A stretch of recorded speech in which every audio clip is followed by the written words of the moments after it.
Bonjour à toi, cher spectateur. Aujourd'hui, parlons un peu de Alléluia, le dernier long métrage du réalisateur belge Fabrice Duwels. Alléluia, c'est l'histoire de deux personnages qui vont tomber éperdument amoureux l'un de l'autre, sauf que lui est un arnaqueur qui abuse des femmes et pour leur voler leur argent, et elle est une amoureuse transie de lui. Elle va décider de l'aider dans ses coups, et pour le coup, ils vont tous les deux tomber dans une spirale d'ultra-violence et de romance pour ajouter à cela énormément de sang. Fabrice Duwels, c'est un réalisateur qui, en 4 longs métrages avec celui-ci, a réussi à imposer un style et une manière de réaliser un long métrage. Un peu dans cette veine que suit Hélène Catté et Bruno Forzani pour ce qui est de Amer et l'étrange couleur des larmes de ton corps. C'est très clairement un métrage qui joue beaucoup sur les émotions et les sensations, et c'est aussi un métrage qui joue sur des techniques de captation assez particulières, puisque les trois, pour le coup, Fabrice Duwels d'un côté et Hélène Catté et Bruno Forzani de l'autre, adore tourner en pellicule, et pas n'importe quelle pellicule, le 16 mm. Une des pellicules les plus détestées par la plupart des réalisateurs, puisqu'elle est réputée pour son grain absolument ingérable et qui donne parfois à certaines images des aspects absolument craspec et immondes. Mais ces trois réalisateurs savent en faire un usage absolument phénoménal. Et Duwels, avec Alléluia, livre très certainement l'une de ses œuvres les plus dramatiques, les plus ultra-violentes et les plus comiques. Et c'est certainement cela qui fait l'iconoclaste de ce long métrage. Pour ce qui est du scénario, en soi il est assez simple. On va simplement suivre les personnages, et notamment le personnage de l'homme qui va draguer plusieurs femmes. Le film se découpant en 4 chapitres, portant chacun le nom d'une femme. Dont le premier, celle de la femme en particulier. Et c'est très bien équilibré pour le coup. C'est vraiment une dramaturgie qui est simple, qui est directe, mais qui marche du feu de Dieu, qui donne beaucoup d'émotions et de sensations à chacune des scènes des personnages, et qui emporte sur le coup, avec une grâce absolument rare, le spectateur. On ressort vraiment du film happé par l'émotion que Duwels a réussi à procurer à travers sa narration et sa dramaturgie, et c'est certainement ça qui fait qu'on est complètement enthousiaste lorsqu'on sort du long métrage.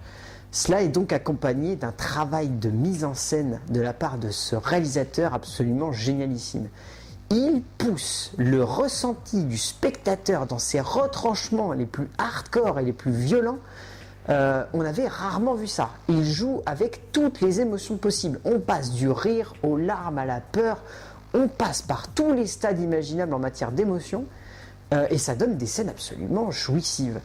Il y a notamment une scène où il rencontre une responsable d'une paroisse, où ils ont un énorme fou rire en repensant à ce qu'ils sont en train de lui dire, et où ça se transmet au spectateur avec une extravagance qui est absolument génialissime, et qui rend la scène complètement à part du métrage et détend en même temps complètement l'atmosphère.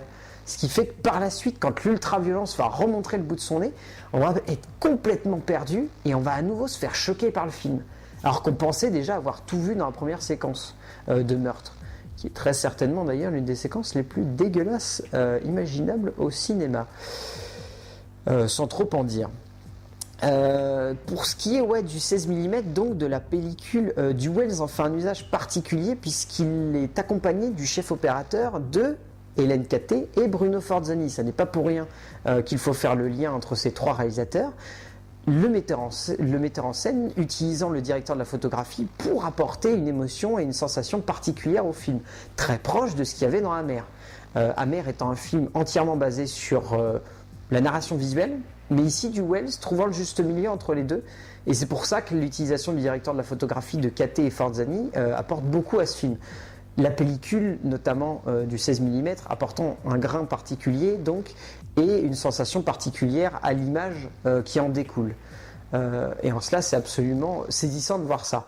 Et puis, ce qui fait aussi la très grande force du long métrage, c'est les deux interprétations principales, celle de Lola Dueñas, qui pour le coup est magnifique. Cette femme est d'une beauté et d'une force émotionnelle absolument extraordinaire tout du long du métrage. Elle porte vraiment le personnage principal féminin avec une justesse absolument magnifique.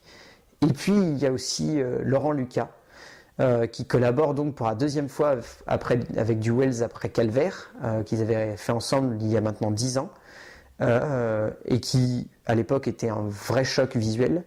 Et pour le coup, ils retrouvent un peu le même type de personnage, les deux hommes ayant ouvertement avoué qu'ils voulaient monter une trilogie autour du personnage de Laurent Lucas. Ce personnage d'homme séduisant des femmes contre son bon vouloir, mais en abusant d'ailleurs par la suite. Et en cela, ils arrivent vraiment à construire un personnage atypique, un personnage à la fois attachant et émouvant.